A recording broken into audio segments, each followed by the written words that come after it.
अगला अध्याय, दक्ष के द्वारा महान यज्ञ का आयोजन, उसमें ब्रह्मा विष्णु देवताओं और ऋषियों का आगमन, दक्ष के द्वारा सबका सत्कार, यज्ञ का आरंभ, दधीच द्वारा भगवान शिव को बुलाने का अनुरोध और दक्ष के विरोध करने पर शिव भक्तों का वहां से निकल जाना।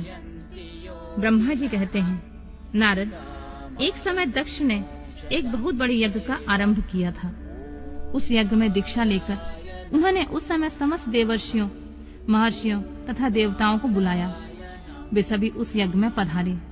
अगस्त, कश्यप, अत्रि, वामदेव, भृगु, दधीचि, भगवान व्यास, भारद्वाज, गौतम, पैल, पराशर, गर्भ, भार्गव, कुकुश, सित सुमंतु, त्रिक, कंक और वैशंपायन, ये तथा दूसरे बहुसंख्यक मुनि अपनी स्त्री पुरुषों को लेकर मेरे पुत्र दक्ष के यज्ञ में हर्षपूर्वक सम्मिलित हुए थे।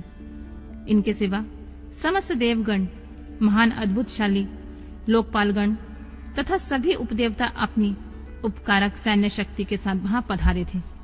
दक्ष ने प्रार्थना करके सदल बल मुझे विश्व दृष्टा ब्रह्मा को भी सत्यलोक से बुलवाया। इसी तरह भांति भांति से सादर प्रार्थना करके वैकुंठ लोक से भगवान विष्णु भी उस यज्ञ में बुलाए गए थे। शिवद्रोही दुरात्मा दक्ष ने उन सबका बड़ा सत्कार किया। विश्वकर्मा ने अत्यंत दीप्तिमान, विशाल और बहुमूल्य दिव्य भवन बनाए थे। दक्ष ने वे ही भवन समागत अतिथियों को ठहरने के लिए दिए। वे लोग सम्मानित होकर उन संपूर्ण भवनों में यथा योग्य स्थान पाकर ठहरे हुए थे। दक्ष का वह महायज्ञ उस समय कनखल नामक तीर्थ में हो रहा था। दक्ष ने भृगु आदि तपोधनों से ऋत्विज बनाया। सब लोग सम्मानित हो उन संपूर्ण भवनों में यथायोग्य स्थान पाकर ठहरे हुए थे। दक्ष का वह महायज्ञ उस समय कनखल नामक तीर्थ में हो रहा था। उसमें दक्ष ने भृगु आदि तपोधनों से ऋत्विज बनाया। संपूर्ण मरुदगणों के साथ स्वयं भगवान विष्णु उसके अधिष्ठाता थे। वे वेदत्रयी की विधि को दिखाने या बताने वाला ब्रह्मा बना था। इसी तरह संपूर्ण दिक्पाल अपने आयुधों और परिवारों के साथ द्वारपाल एवं रक्षक बने थे और सदा कौतूहल पैदा करते थे। स्वयं यज्ञ सुंदर रूप धारण करके दक्ष के उस यज्ञ मंडल में उपस्थित था। महामुनियों में श्रेष्ठ सभी महर्षि स्वयं वेदों को धारण करने वाले हुए थे। अग्नि ने भी उस यज्ञ महोत्सव में शीघ्र ही हविष्य ग्रहण करने के लिए अपने सहस्रों रूप प्रकट किए थे। वहां 88,000 ऋत्विज एक साथ हवन करते थे। 64,000 देवर्षि उद्गाता थे। अर्धव्यूह एवं होता भी उतने ही थे। नारद आदि देवर्षि और सप्तर्षि पृथक पृथक गाथा गान कर रहे थे। दक्ष ने अपने उस महायज्ञ में गंधर्वों, विद्याधरों, सिद्धों, बारह आदित्यों, उनके गणों, यज्ञों तथा नागलोक में विचरने वाले समस्त नागों का भी बड़ी संख्या में वर्ण किया था।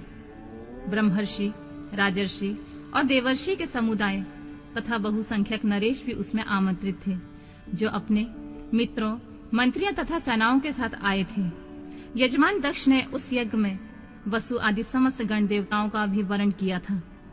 कौतुक और मंगलाचार करके जब दक्ष ने यज्ञ की दीक्षा ली तथा जब उनके लिए बारंबार स्वस्ति वाचन किया जाने लगा, तब वे अपनी पत्नी के साथ बड़ी शोभा पाने लगे।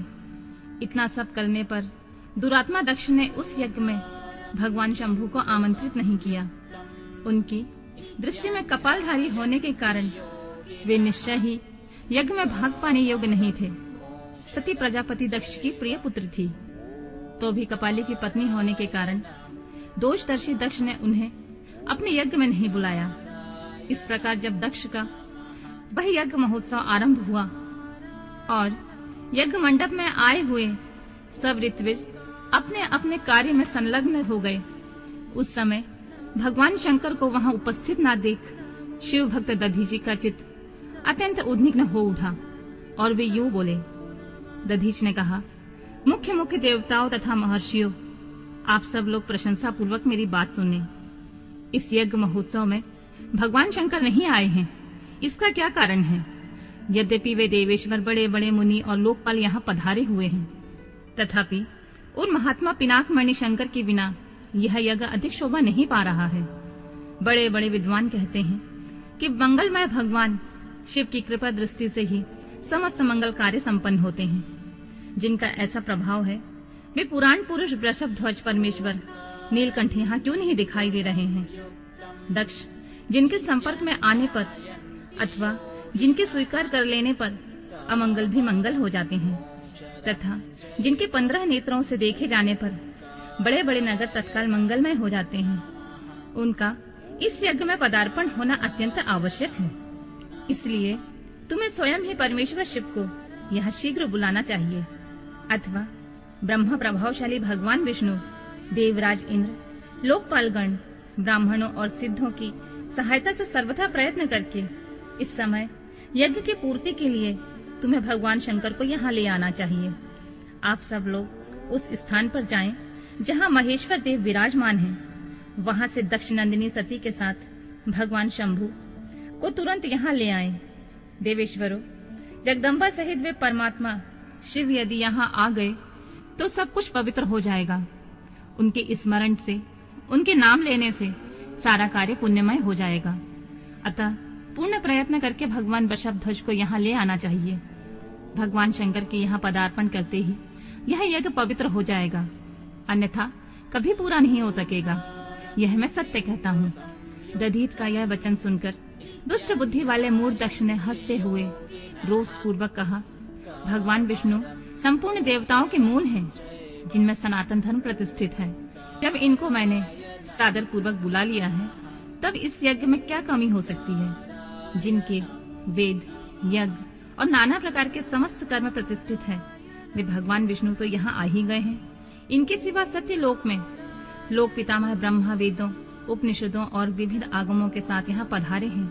देवगणों के साथ स्वयं देवराज इंद्र का भी शुभ आगमन हुआ है, तथा आप जैसे निष्पाप महर्षि भी यहाँ आ गए हैं। जो महर्षि यज्ञ में सम्मिलित होने के योग्य, शांत और सुपात्र हैं, वे वेद और वेदार्थ के तत्व को जानने वाले हैं और दृढ़ता पूर्वक व्रत का पालन करते हैं। वे सब और स्वयं आप भी जब यहाँ पदार्पण कर चुके हैं, तब हमें यहाँ रुद्र से क्या प्रयोजन है विप्रवर? मैंने ब्रह्मा जी के कहने से ही अपनी कन्या रुद्र को दी थी। वैसे मैं जानता हूँ हर कुलीन नहीं है, उनकी न माता है न पिता है। वे भूत प्रेतों और पिशाचों के स्वामी हैं, अकेले रहते हैं। उनका अतिक्रमण करना दूसरों के लिए अत्यंत कठिन है। वे आत्म प्रशंसक, मूढ़, जड़, मौनी और ईर्ष्यालु हैं। इस यज्ञ कर्म में बुलाए जाने योग्य नहीं है, इसलिए मैंने उन्हें यहाँ नहीं बुलाया है। अतः दधीच जी, आपको फिर कभी ऐसी बात नहीं करनी चाहिए। मेरी प्रार्थना है कि आप सब लोग मिलकर मेरे इस महान यज्ञ को सफल बनाएं। दक्ष की बात सुनकर दधीच ने समस्त देवताओं और मुनियों के सुनते हुए यह सार्वगर्भित बात कही। दक्ष, उन भगवान शंकर के बिना यह महान यज्ञ अयज्ञ हो गया। अब यह यज्ञ कहलाने योग्य नहीं रह गया।